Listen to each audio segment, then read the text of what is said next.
Let's try and get more details on what was discussed in today's impeachment pre-trial conference with House Prosecution Team spokesperson, Congresswoman Rene Co. Good evening and welcome to The Big Story, Congresswoman. Thank you very much, Ms. Cess, for inviting us here. Thank you. We could sense your frustration earlier in the press conference because of your disappointment over what the other panel had submitted in the pre-trial conference. Can you elaborate on your frustration? We mentioned earlier in the press conference na tingin natin na tunog lata kapag ginalaw-galaw mo yung pre-trial brief, no? And if tunog lata na siya, what more the trial proper?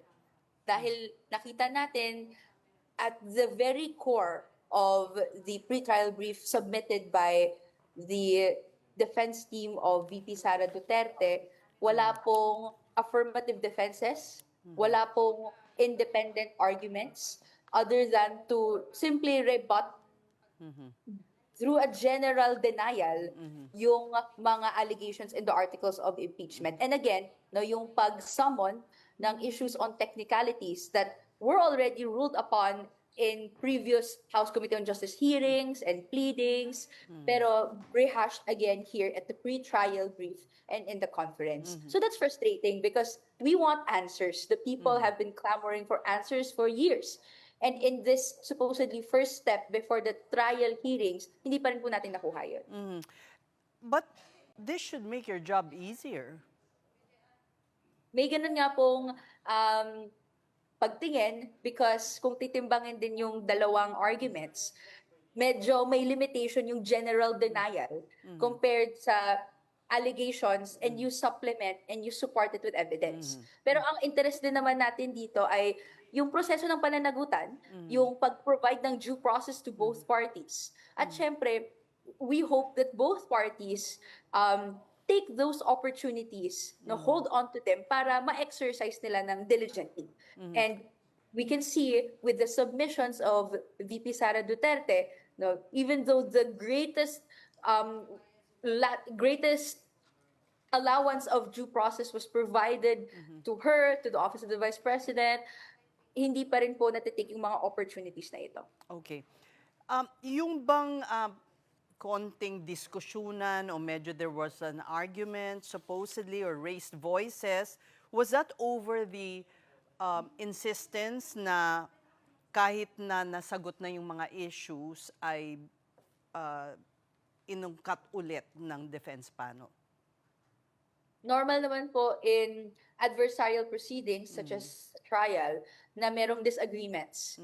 So I believe, no, and how we know legal processes, in a pre-trial conference, ipe-present ng both parties yung kanilang proposed stipulation of facts. So ideally, you arrive at common stipulated facts that the clerk of court and the presiding officer will essentially rule upon, or even the body, the Senate as a body. And yun yung hahawakan nyo papuntang trial. So other facts that are not in that proposed stipulation, you have to prove. Pero sobrang iba yung proposed stipulation of facts ng both parties. Sa House Prosecution Panel, yung nasa Sabaliat Al-Cabrera complaints and even the articles of impeachment, yun po yung ating proposed stipulation. Yung kay VP Sara naman yung nasa answer niya and yung submissions niya to the Supreme Court. So, dahil po magkaiba yan, magtutugalian yan kung alin po yung panghahawakan na common. And dahil din po siguro doon, nagkaroon ng disagreements. That's normal. Pero ang sa atin, successful at least na at nagkaroon ng pre-trial conference, day one. The next one will be next Monday, no, dahil hindi po natapos yung marking of evidence because of the voluminous and ang dami ng records. Pero tuloy-tuloy sana to hanggang trial. Okay. So in this pre-trial conference also, you kind of lay your cards down, di ba? And so the defense knows how you will approach trying this case. How far have you gone in doing that? I think we've gone farther than the team of VP Sara Duterte dahil tayo lang naman yung nagle-layout ng allegations at ng arguments. Tayo din po yung nagne-name ng witnesses. Meron tayong reservations of additional witnesses, documents to be presented. Meron din pong corroborating witnesses na may general description. Pero all in all, we're very specific. No? This is unlike the VP Sara Duterte pre-trial brief na a lot of it ay general yung description and hindi pa nga po specific yung purpose kung bakit sila sinasummon. For example, no, they say that they'll reserve at least 5 officers, employees of the Department of Education to disprove the allegations in the articles of impeachment. Tas lahat po, puro ganon. Walang naming- pangalan. Walang pangalan. Yes po. That's very general yung description at hindi po detalyado yung reason kung bakit sila isasummon. Tama po kayo that in a pre-trial conference and in the briefs that you submit before, that is your laying of the cards. Dahil po, gusto nating bigyan ng fair opportunities yung both parties to respond to the allegations of the other. No? At ayaw nating biglain sila, though definitely may reservation of witnesses at pwede po talagang may mga sudden developments during the trial proper. Pero yung meron na tayo, bigyan natin ng fair opportunity yung both na mabasa, mag-respond, no, at magkaroon ng intelligent response na pwede nating pagdebatihan, no, on the level of principles and on the level of rules. Kung wala pong ganun, not only is it unfair, pero sa bahagi po ng mamamayan, ang kinakatakutan natin, hindi natin makuha yung sagot na matagal na natin hinihiling. So would you say this is bad faith? Would you already say that? Would you go as far as saying that on the part of the defense panel? Siguro not yet. For now, may good faith naman sa appearance and yung appearance ng authorized representatives in the pre-trial conference. Pero gaya po nga ng sinabi ng aking co-spokesperson sa press conference kanina ni Congressman Zia Adyong, na iba yung appearance and willingness. So, kung ikaw ay pumunta lang for the sake of pagpunta, nag-submit for the sake of nagsabi, hindi pwedeng sabihin sa'yo na hindi ka nag-submit. Hindi pa yun yung willingness. Hindi pa yun yung willingness to answer the burning questions of the people, the constituency of the Vice President, and pag-undergo ng proseso ng pananagutan sa pinakamalawak na good faith na inaasahan natin, our public officials should exhibit as an example to everyone. You had your private prosecutors with you. Did the defense panel also have the representatives of the Fortune law firm? To clarify, I was not there physically, but I can confirm that the public prosecutors were present. The private prosecutors were also present. And in fact, they were very active in the marking of evidence, which took up most of the time for the pre-trial conference. And at the same time, yes, we are aware that sa bahagi po ng team ni VP Sara Duterte, her legal team, Fortune Narvasa was there and siya yung authorized to appear as legal counsel for VP Sara Duterte. There was also mention in your press conference that you expected the VP to be there. Pero sa mga pre-trial conference, hindi naman kailangan dumating yung akusado. I think it's still a matter of showing up for the people, especially since she made previous commitments to be ready and willing to face these charges at the proper court. Ito na po ang proper court. Bakit po hindi niya pinapakita yung readiness and willingness na yon to the people as she mentioned. In fact, sa tenor ng answers and the pre-trial conference, it doesn't seem like she's most ready or most willing.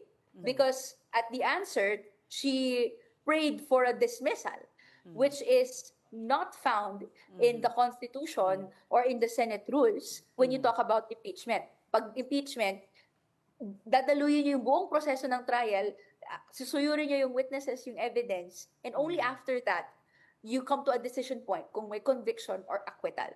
Wala pong at any stage no pwedeng may dismissal. No? And hanggang ngayon, in the pre-trial brief and conference as well, binibring up yung mga technicalities to continue questioning and emphasizing na they're Okay. putting under question yung authority and yung kapangyarihan ng House Committee on Justice and yung iba't ibang naging involved sa proceedings na tumulog sa impeachment court. Na sa amin, ang fear nga po is this could cause delay. Dahil kung paulit-ulit pong binibring up yung technicalities, that could mean more time spent on that than on the actual answers. Ibig bang sabihin, pag nag-open na on July 6 ang trial, pwede pa bang erase yan ng defense panel and move for dismissal and get senator judges to vote on this? Is that, I expect, yeah. yes Go po, I ahead. expect that to happen, if ever. Dahil po, that would be consistent to their position provided in the answer. What would matter, therefore, would be yung objection na pwedeng ibukas ng House Prosecution Panel, paano po ito i-rule upon ng presiding officer, and if there's a motion, paano po ito pagbobotohan. Yun po ang posibleng pwedeng mangyari no, on one of the trial hearing dates. Could be yung first or even kung kailan po maaaring erase yung ganong klaseng motion. That's why sa amin the challenge is if this drags on, no, kung if the technicalities lengthen the proceedings, baka po magka-fatigue yung mga mamamayan sa pagsubaybay. Doon pa lang sa motion to dismiss, baka humaba ang proseso. Ito yung Exactly. sinasabi mo. Oo. And ayaw natin ng ganong pangyayari na yung supposedly nakakaintindi at napangahawakan yung proseso ng pananagutan, sila pa yung ma-isolate. So, continuous naman yung pag-explain natin. Pero of course, we'd like to ensure that the processes in the Constitution, in the rules, and what we expect, what will happen in the impeachment court, lahat sila upheld. So, can we say that they're going through the motions of indicating that they are participating, they're willing for this trial to begin, but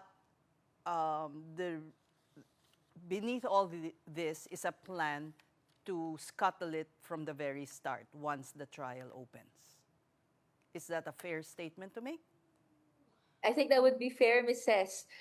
Pero ayoko rin namang pangunahan yung legal strategy ng VP Sara Duterte defense team.